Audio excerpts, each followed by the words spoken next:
I'm strolling into work, just another soul in the morning grind.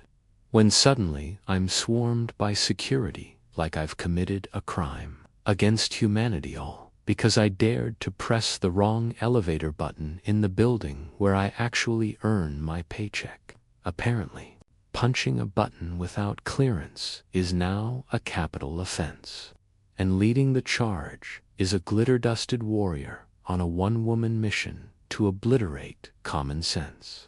What unfolded next spiraled so far beyond typical office squabbles that even HR grabbed a bucket of popcorn to watch.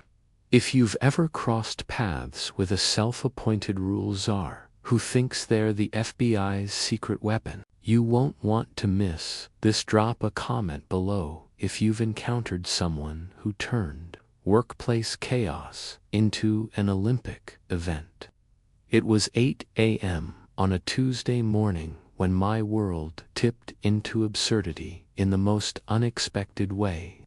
The lobby shimmered with polished marble floors and soaring windows, filled with the hum of people clutching coffee, oblivious to the tempest brewing. I sauntered through those glass doors like I had every morning for the past 6 months, my coffee steaming, earbuds in, mid-call about our quarterly brand presentation. There's a cozy rhythm to routine, the rich scent of lobby brew, the receptionist's familiar nod that day felt like any other, which made the chaos that erupted hit like a thunderclap. I didn't catch the warning signs, the new sign, the woman perched at the glitter-strewn desk.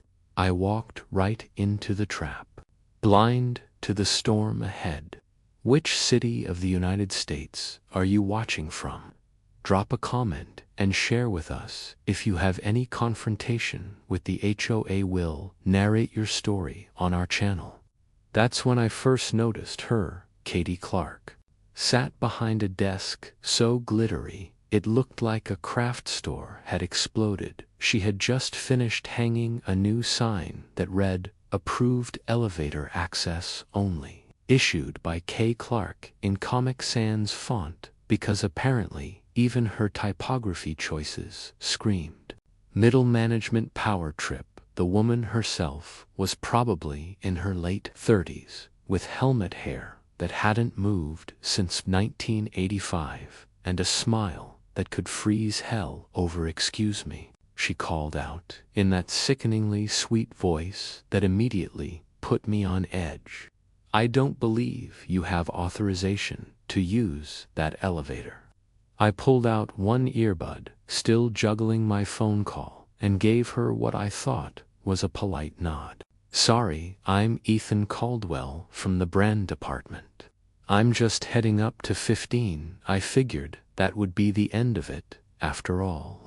I had a valid keycard. I worked here, and I was literally in the middle of discussing company business." But Katie's smile didn't waver. If anything, it got wider, and that's when I knew I was dealing with someone who had way too much time on her hands. "I'm sorry, but that elevator is reserved for senior leadership and approved personnel only. You'll need to use the main elevators like everyone else." She pointed to the bank of elevators across the lobby with theatrical flourish.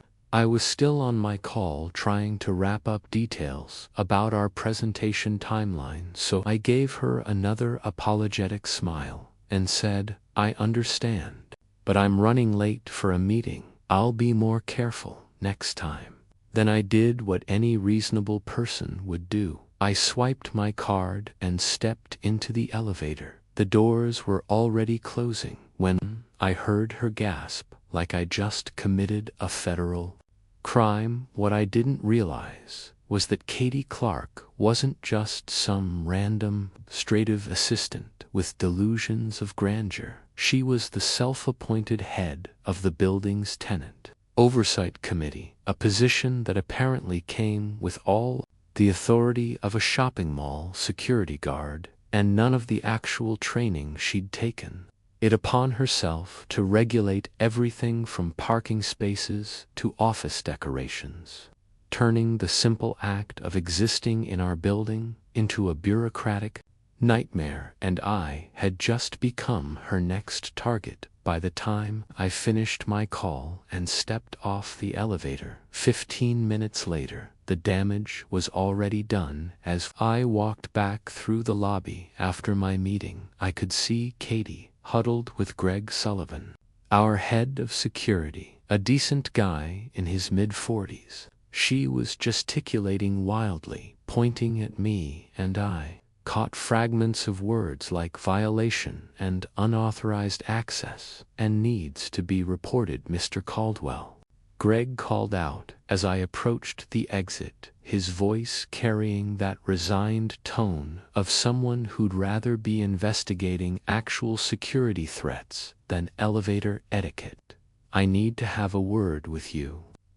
What happened next was so absurd that I'm still not entirely sure it wasn't some kind of elaborate prank. Katie had apparently told Greg that I had aggressively pushed past her and threatened her authority when she tried to enforce building regulations. According to her version of events, I was some kind of rogue employee who posed a threat to workplace safety. Greg, to his credit, looked far embarrassed as he asked for my ID and employee badge, but he followed protocol anyway. My heart pounded not from fear, but humiliation. The worst kind, public and unjust. The worst part wasn't the bureaucratic nonsense, it was the audience.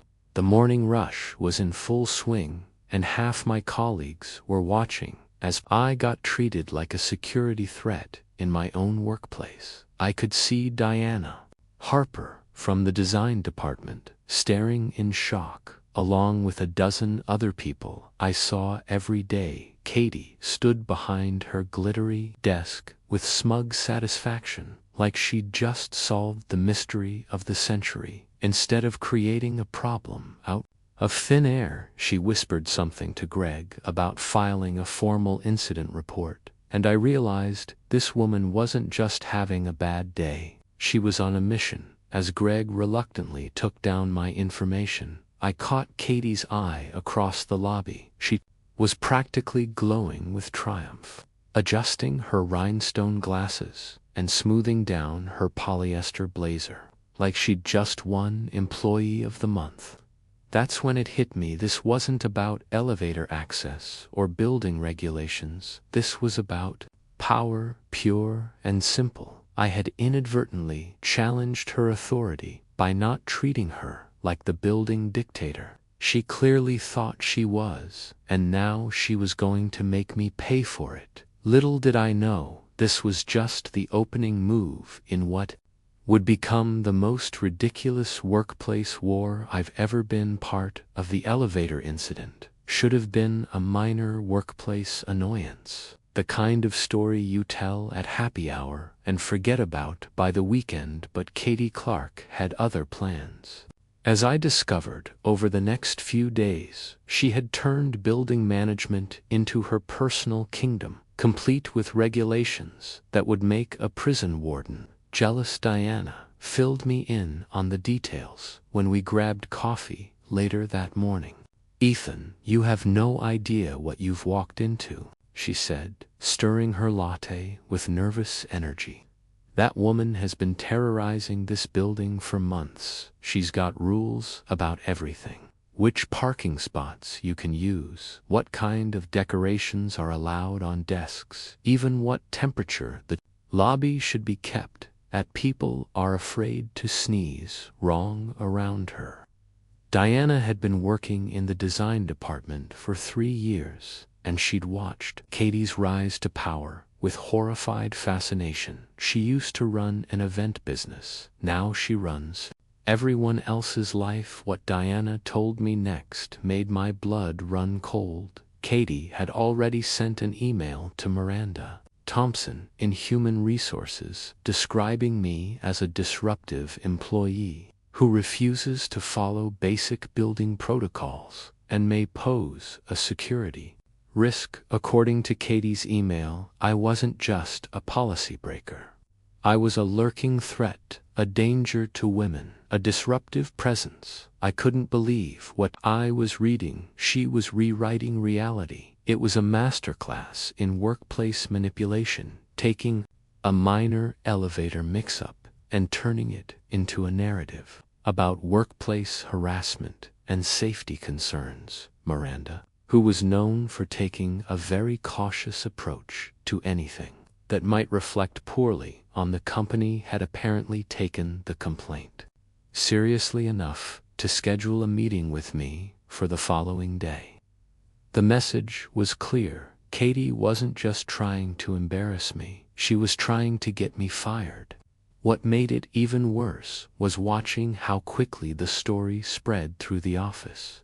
By lunchtime, I could feel people staring at me in the break room, whispering to each other about the guy who got arrested for using the wrong elevator. The truth was irrelevant. Katie had crafted a narrative that was just scandalous enough to be interesting and just vague enough to let people fill in the blanks with their own assumptions. Rumors spiraled. Most avoided me like I was contagious. I wasn't suspended. I'd been silently erased. The meeting with Miranda was exactly as humiliating as I'd expected. Polite on the surface, brutal underneath. Her HR language wrapped everything in euphemism, but the message was clear.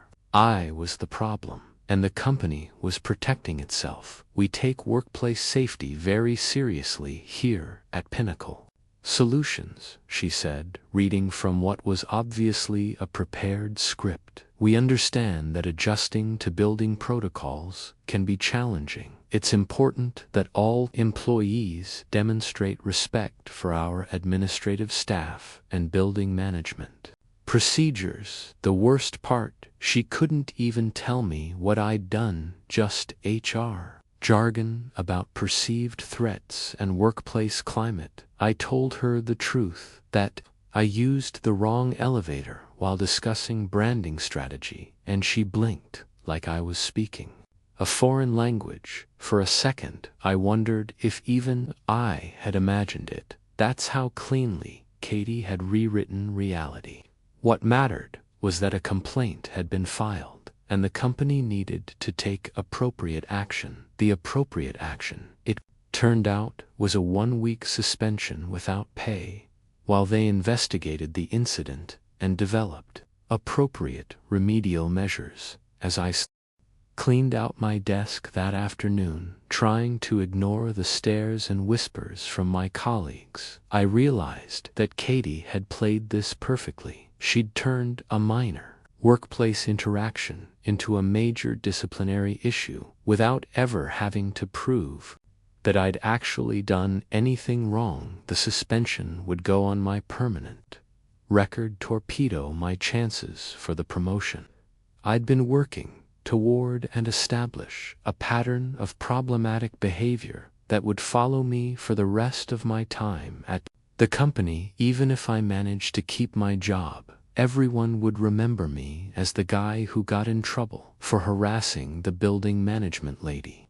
Walking out of the building that day, I caught sight of Katie at her sparkly desk, typing away at her computer with the satisfied expression of someone who just won a game that only she knew she was playing. She looked up as I passed, gave me that same frozen smile, and said, "Have a nice day, Mr. Caldwell. I hope you've learned something from this experience."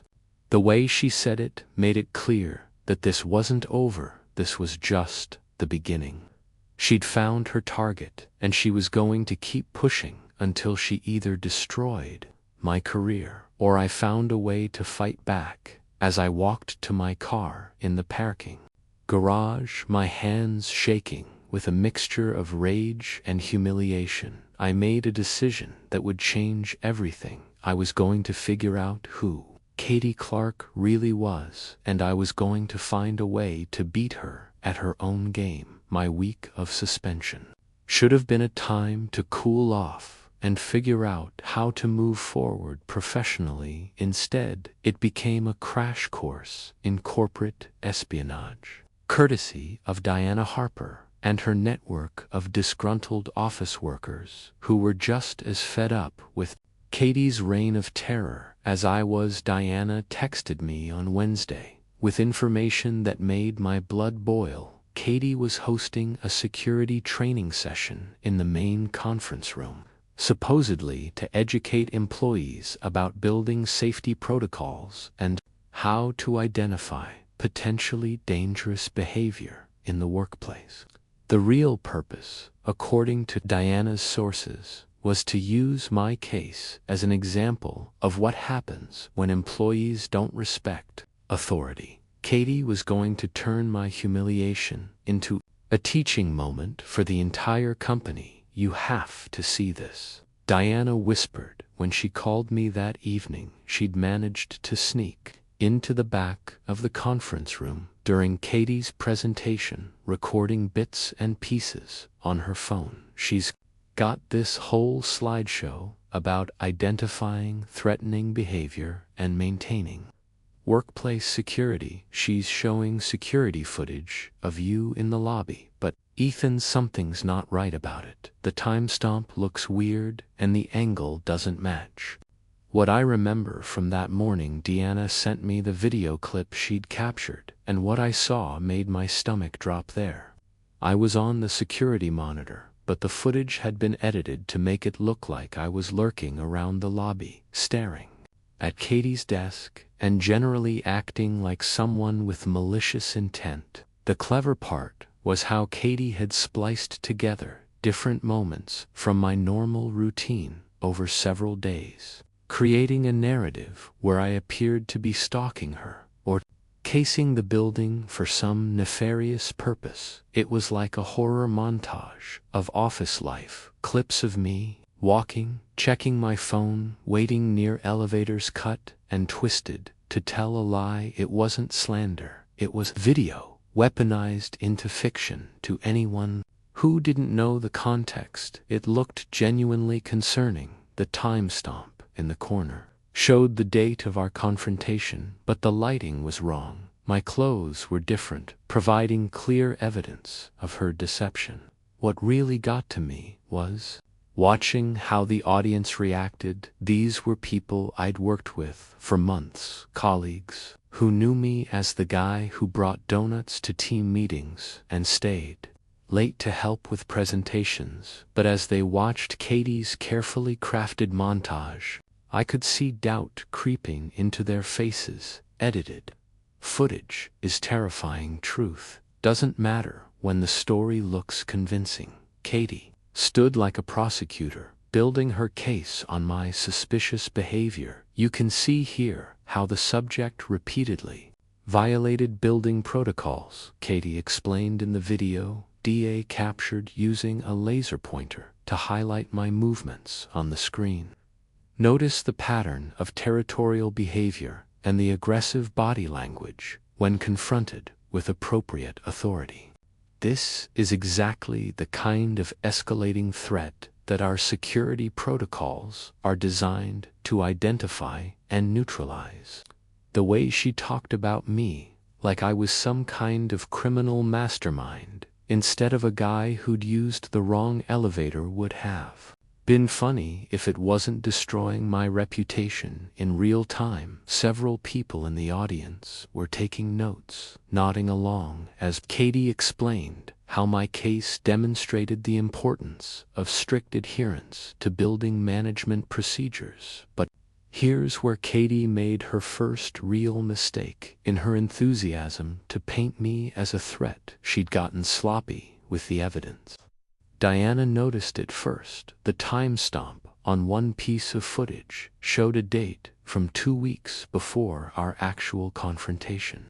But Katie was presenting it as evidence of my behavior on the day of the incident when Diana pointed this out in her follow-up text.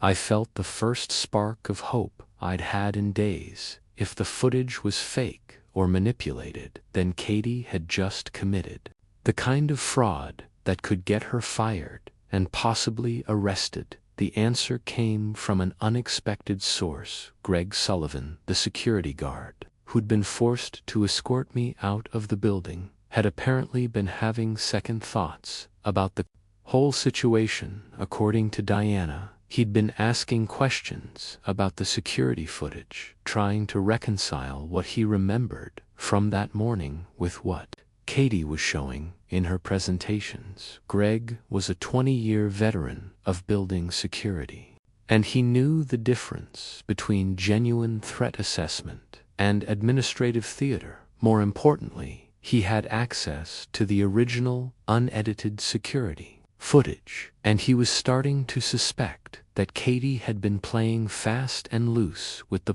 evidence. Greg pulled me aside after the presentation, Diana reported. He didn't say much, but he asked if I thought you were really dangerous, or if this whole thing was just Katie being Katie. I think he knows something's wrong, but he's scared of losing his job if he speaks up. That's when I realized that Katie's biggest strength, her ability to intimidate people into compliance, was also her greatest weakness. She'd made so many enemies with her petty tyranny that there were people throughout the building who would help me if they thought they could do it safely. The plan that emerged was simple but risky. Deanna would reach out to Greg and let him know that I suspected the footage had been tampered with. If Greg could confirm that the timestamps were wrong or that the footage had been edited, we'd have evidence of fraud that even Miranda in HR couldn't ignore. The risk was enormous, but I was ready to fight back. Katie had already destroyed my reputation and derailed my career. The only question was whether I was going to go down fighting or let her bury me completely. The breakthrough came on Friday afternoon, when Diana called with news that changed everything. Greg asked to meet off-site, not in the lobby, not at work. A coffee shop 3 blocks away, the kind of place you pick when you're either paranoid, guilty, or about to blow something wide open. When we arrived, Greg was already there, sitting in a corner booth with his back to the wall and an expression that suggested he'd rather be anywhere else. He looked like a man who'd been carrying a heavy secret and was finally ready to put it down, even if it meant risking everything he'd worked for over the past 2 decades. I've been in security for 20 years, Greg said without preamble, his coffee growing cold as he spoke. I've seen real threats, real problems, real situations that required intervention. What happened with you wasn't one of them. He pulled out a thumb drive and set it on the table between us like he was defusing a bomb. He pushed it toward me like it was evidence in a crime thriller. Because that footage Katie's been showing, it's not from the day she says it is. I pulled the original files from our backup system, and the times don't match. She took clips from different days, different weeks even, and spliced them together to make it look like you were engaged in some kind of surveillance operation. The relief I felt was overwhelming, but it was quickly replaced by anger. At the scope of Katie's deception, Greg explained that he'd become suspicious when Katie kept asking for specific footage from days when I hadn't been involved in any incidents. She'd come in during off hours and asked to review footage for pattern analysis and threat assessment, he said. I thought she was being thorough, but when I started looking at what she was actually pulling, it didn't make sense. She was cherry-picking moments when you looked tired or distracted or just happened to be standing in the wrong place at the wrong time.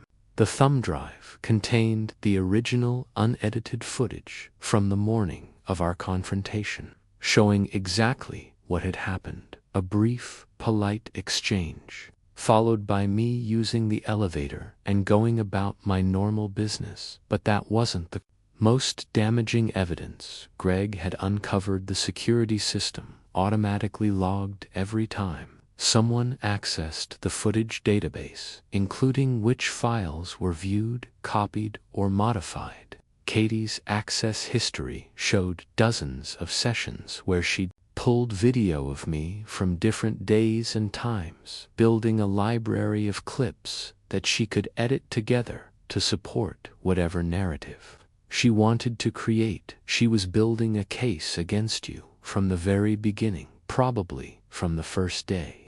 She decided you were a problem. The evidence was overwhelming, but Greg made it clear that he was taking a huge risk by sharing it with us. If they trace this to me, I'm done, Greg, said Katie's, connected and ruthless, but I can't live knowing I helped frame an innocent man. Diana asked if he'd be willing to present the evidence to HR or senior management, but Greg shook his head. I need plausible deniability. If this comes out, it has to look like you discovered the discrepancies on your own, not like I handed you smoking gun evidence. He suggested that we find a way to expose Katie's fraud in a public setting where the evidence would speak for itself. The opportunity came sooner than we expected. Katie had apparently been so pleased with the response to her security training session that she'd scheduled a follow-up presentation for the following Monday, this time with senior leadership in attendance. According to the company-wide email she'd sent, the session would focus on advanced threat identification and the importance of taking security concerns seriously. Between the lines, it was clear that she planned to use my case as a poster child for her expanded authority over building management and employee behavior. What she didn't know was that we'd be ready for her. Deanna's plan was brilliant in its simplicity. She'd managed to get herself added to the presentation schedule under the pretense of discussing design elements for new security signage. Her goal: give me a window to show the real footage in front of HR, senior managers, and property execs. If we can get you 5 minutes at the end of her presentation, Deanna explained, you can show them the real footage side by side with her edited version. With that many witnesses, she won't be able to deny what she's done. The risk was enormous. If our plan failed, I'd be facing charges for disrupting a company meeting, violating the terms of my suspension, and potentially interfering with a security investigation. But if it worked, we'd expose Katie's fraud in front of the very people who'd been enabling her reign of terror. More importantly, we'd prove that the entire case against me had been fabricated from the beginning. As I prepared for what would either be my vindication or my final humiliation, I realized that this wasn't just about saving my job anymore. It was about stopping someone who'd turned workplace politics into a weapon and was willing to destroy innocent people to maintain her own power. Sunday night, I stared at the footage one last time. My version, a normal day; hers, a horror reel. She'd lied with video, and on Monday, I'd prove it or get shut down. Trying tomorrow, in front of a room full of witnesses, I was going to prove that Katie Clark was a fraud and a liar. The only question was whether anyone would care enough to do something about it. By Monday, I was running on nerves and no sleep. The moment of truth was here. Diana had texted me at 6 a.m.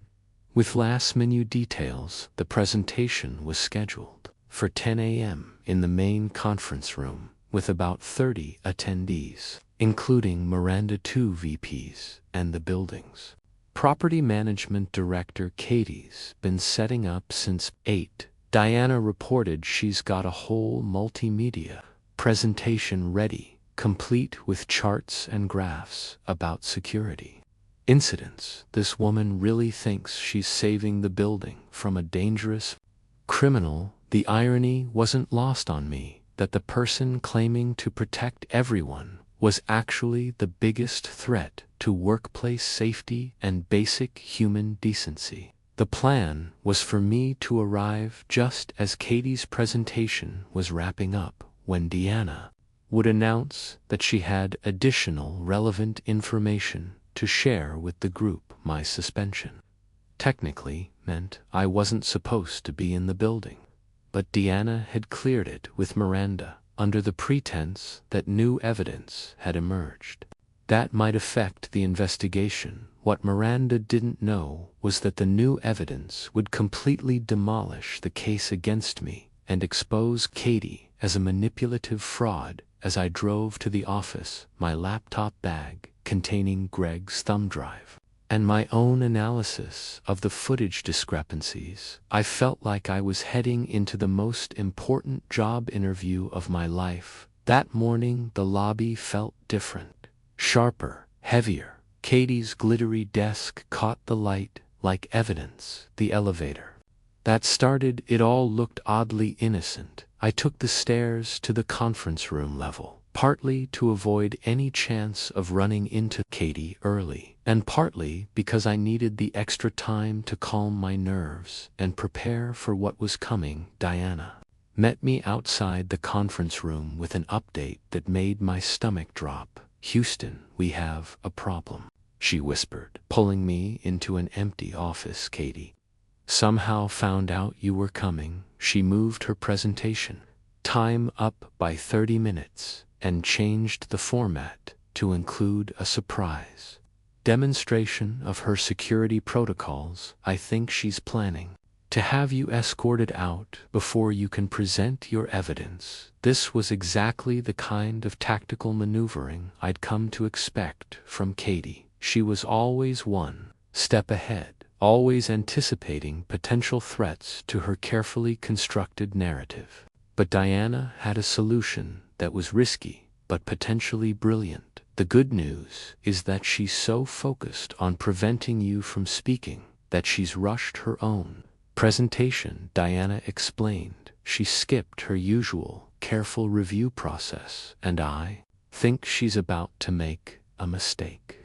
If we can get into the room while she's presenting and you can point out the time-stamp discrepancies in real time, she won't have time to come up with explanations or deflections." It was a long shot, but it was better than letting Katie control the entire narrative while I waited outside like a criminal. We decided that Diana would go in first and try to create an opportunity for me to enter during the question and answer period. As Diana headed into the conference room, I positioned myself near the back entrance where I could hear what was happening without being seen. Katie's voice carried clearly through the partially open door, and what I heard made my blood boil. She was presenting my case as a textbook example of how workplace threats escalate when proper protocols aren't followed. "You can see in this footage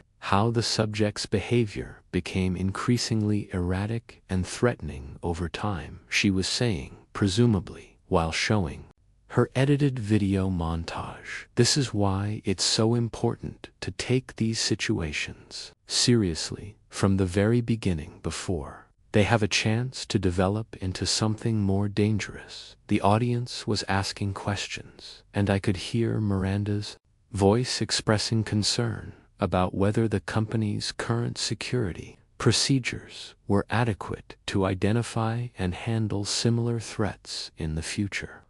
Someone else asked about the legal implications of the incident and whether law enforcement should have been involved from the beginning. Each question and comment drove home just how thoroughly Katie had poisoned the well. These people genuinely believed I was some kind of dangerous individual who'd threatened their colleague and potentially put the entire workplace at risk. The fact that none of it was true seemed almost irrelevant in the face of such a compelling narrative. That's when I heard Katie make the mistake we'd been hoping for. In response to a question about the timeline of events, she started explaining how the footage showed a pattern of escalating behavior over the course of that morning leading up to our confrontation, but I'd spent the weekend reviewing every time stamp her clips were from different days, even different months, not just misleading, but fabricated. She was showing clips of me looking at my phone during a conference call as evidence that I was surveilling building security procedures. Diana's voice cut through the discussion like a knife. I'm sorry to interrupt, but I think there might be some discrepancies in that footage that the group should be aware of. This was my cue. I took a deep breath, grabbed my laptop bag, and walked into the conference room like I owned the place. The reaction was immediate and dramatic. Katie's face went white. Miranda started to object to my presence, and several other attendees looked around in confusion. But Diana had already started connecting my laptop to the presentation system, and I had the original footage queued up and ready to go before anyone calls security, I said, addressing the room with as much confidence as I could muster. I think you should see what the actual security footage shows versus what you've just been presented with. The next few minutes would determine whether I walked out of this room vindicated or in handcuffs, but at least I'd finally have the chance to tell my side of the story, with evidence to back it up. As soon as my laptop connected, the room shifted. Katie froze. Miranda whispered to a VP considering calling security. But Diana held the room. She wasn't letting this moment slip. I think everyone needs to see this, she announced, clicking to my first slide before anyone could object. The timestamps on the footage we just watched don't match the dates of the actual incident. What appeared on the screen was a side-by-side comparison that even a child could understand. On the left was Katie's edited footage showing me supposedly surveilling the lobby on the morning of our confrontation. Timestamp clearly showing the date in question. On the right was the same piece of footage from the original security files with a timestamp showing it was actually from 3 weeks earlier when I'd been waiting in the lobby for a client meeting. The clothing was different, the lighting was different, and most importantly, the date was completely wrong. The room went dead silent as 30+ professionals realized they'd just been lied to in the most blatant and insulting way possible. This is ridiculous, Katie sputtered, her voice cracking with the kind of panic that comes when your carefully constructed house of lies starts collapsing around you. This man has obviously tampered with the security footage to make himself look innocent.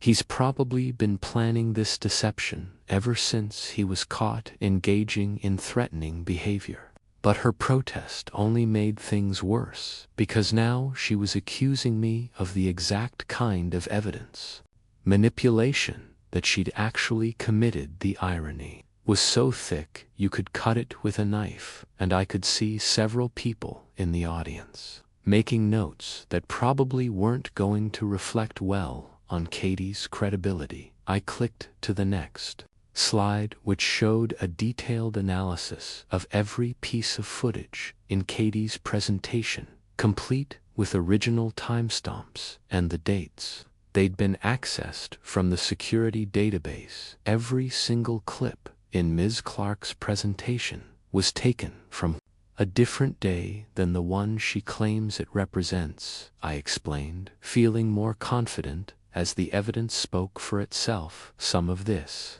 footage is from weeks or even months before our actual interaction. She's created a completely fictional narrative by editing together unrelated security clips and presenting them as evidence of threatening behavior that never actually occurred. That's when Katie made her fatal mistake. Instead of backing down or trying to explain the discrepancies, she doubled down on her deception in the most spectacular way possible. Fine, she said, standing up and pointing at the screen with shaking hands. "If you want to see the real footage, let me show you what actually happened that morning." She grabbed the remote control and started clicking through her presentation files, looking for what she apparently thought was the original, unedited version of our confrontation.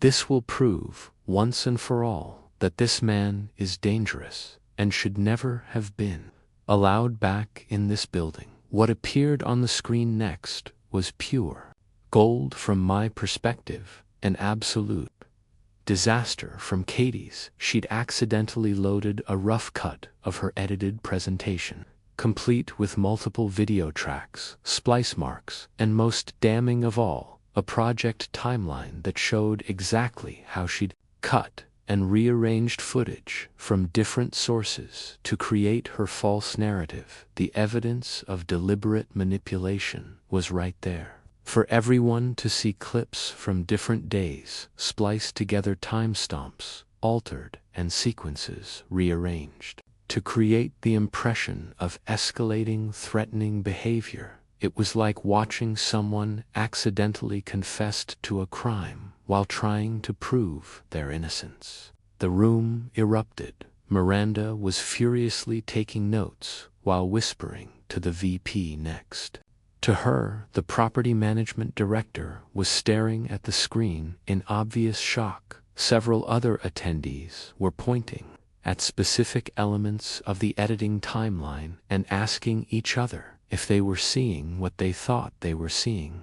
But the most satisfying reaction came from Greg Sullivan, who'd been sitting quietly in the back of the room and now stood up, with the expression of someone who'd finally been given permission to tell the truth. "This footage has been completely manipulated," Greg announced, his voice carrying the authority of someone who'd spent 20 years working with security systems. "I pulled the original files from our backup server, and none of what Miss Clark has shown you actually happened on the day in question.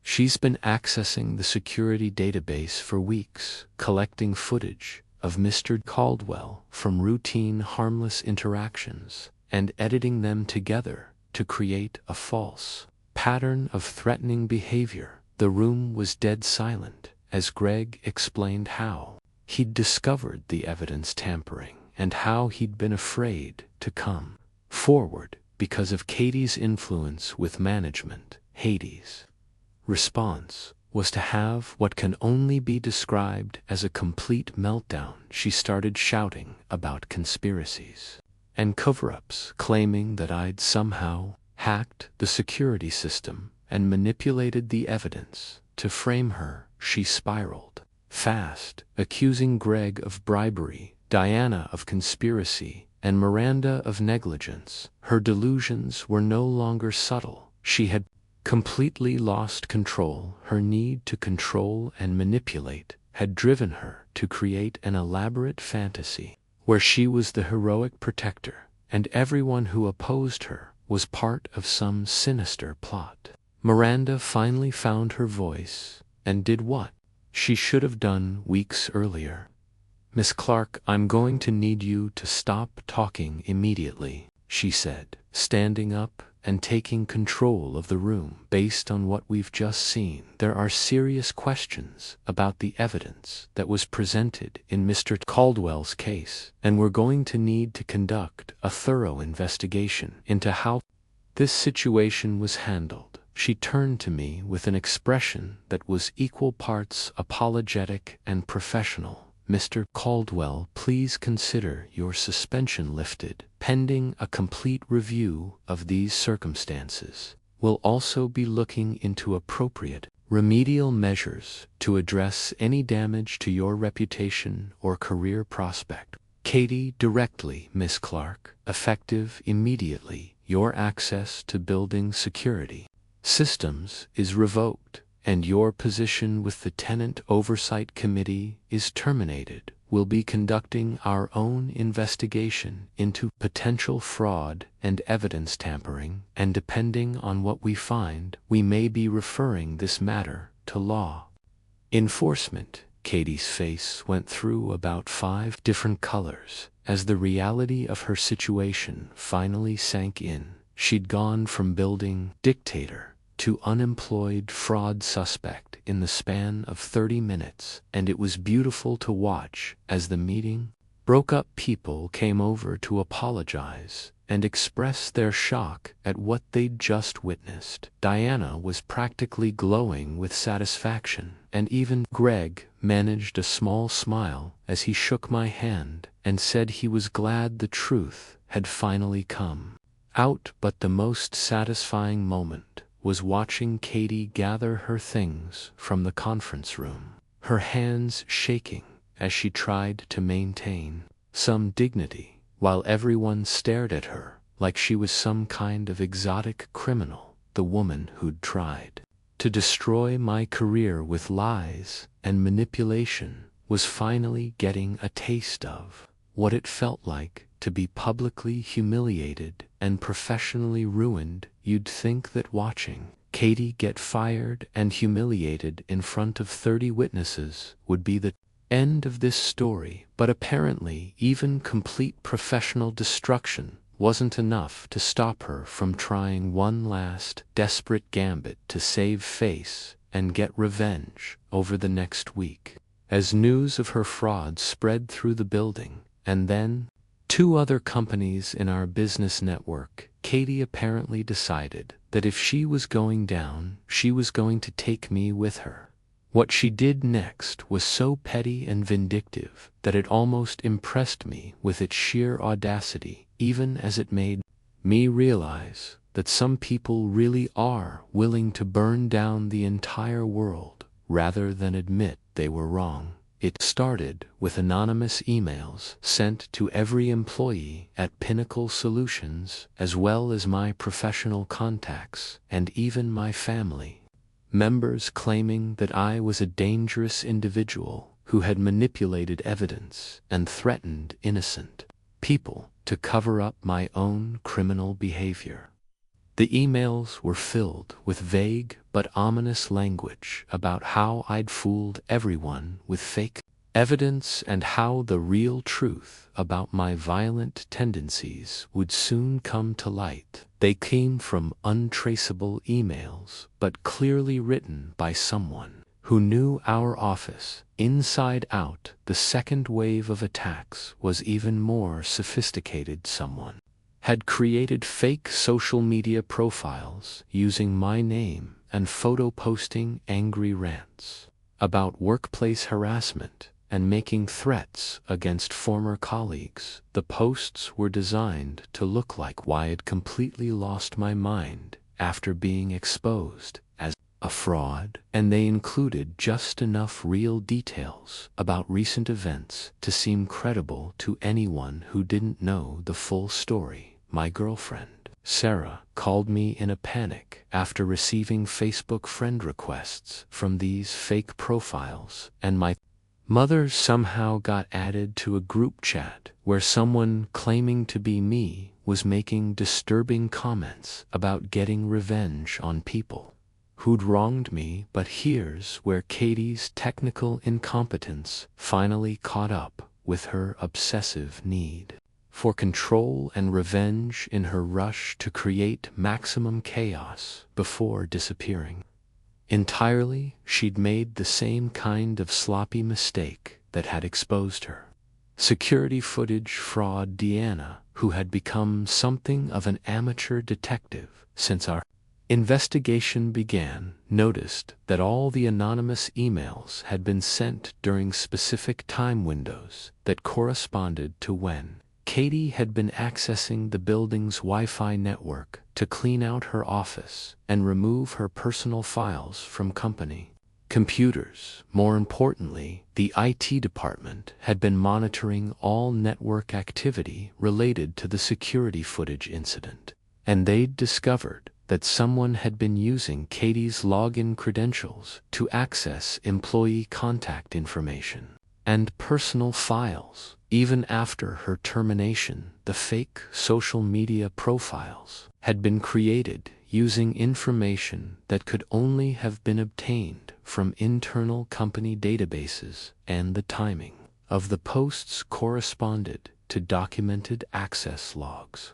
from Katie's still active company laptop, which she'd apparently hidden away instead of returning as required. The breakthrough came when Diana convinced someone in IT to run a digital forensics analysis on the anonymous emails, looking for hidden metadata that might reveal their actual source. What they found was smoking gun evidence that even Katie couldn't explain away. Embedded in the email files was a unique identifier code that automatically gets added to any document created on company computers, even if it's saved and sent from external accounts.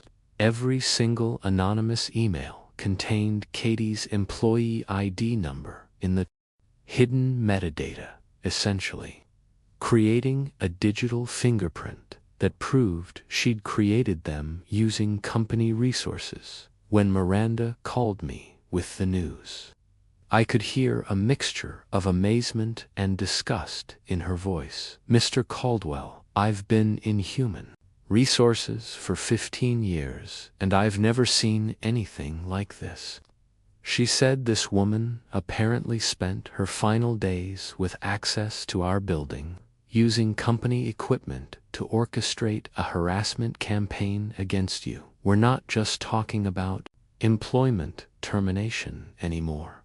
This is going to be referred to law enforcement for investigation as cyberstalking and possibly identity theft. The investigation had revealed that Katie had accessed personal information for dozens of employees, not just me, suggesting that her campaign of manipulation and harassment had been much broader than anyone had realized. The final confrontation happened in the lobby, where this whole mess had started, and it was witnessed by about half the building, thanks to the kind of perfect timing that makes you believe in cosmic justice. I was walking through after a meeting with Miranda and the legal department about filing criminal charges against Katie when she appeared near the elevator bank with a cardboard box of her remaining personal items. She looked wrecked, the queen of lobby drama reduced to cardboard boxes and conspiracy rants. Her voice was venom, but no one believed her anymore. Her hair was disheveled, her clothes looked like she'd slept in them, and she had the haunted expression of someone who'd lost everything and couldn't quite understand how it had happened. But the look in her eyes was still pure venom. And when she saw me, she dropped her box and started screaming about conspiracies and cover-ups, and how everyone was going to pay for what they'd done to her. It was simultaneously pathetic and terrifying watching someone have a complete psychological breakdown in public, while still trying to maintain that they were the victim in all of this. "You think you've won," she shouted, pointing at me with shaking hands, while a crowd of employees gathered to watch the spectacle. "But everyone's going to know what you really are. I've got evidence, real evidence, that proves you're dangerous. And I'm going to make sure the whole world sees it." She was ranting about lawsuits and exposés, and how she was going to reveal the truth about what had really happened. But her threats rang hollow, because everyone in that lobby now knew exactly who the real villain was. In this story, Greg appeared from somewhere and gently but firmly escorted her toward the exit, while she continued screaming about corruption and frame-ups until the doors closed behind her. The aftermath was everything I could have hoped for and more. Katie was arrested too. Days later, on charges related to cyberstalking and computer fraud. The tenant committee was shut down. Management admitted it had become a tool for harassment. Miranda personally apologized for the company's handling of the situation and offered me a promotion with a significant raise to make up for the damage to my career and reputation. Most satisfying of all, the story spread through our industry as a cautionary tale about workplace harassment and the importance of verifying evidence before taking disciplinary action. 6 months later, I'm happy to report that life at Pinnacle Solutions has returned to normal with one significant improvement. There's no longer a glittery desk in the lobby where petty tyrants can set up their kingdoms of nonsense. The elevator access signs have been replaced with simple directions. The security protocols have been streamlined to focus on actual threats rather than imaginary ones, and people can go about their work without fear of being reported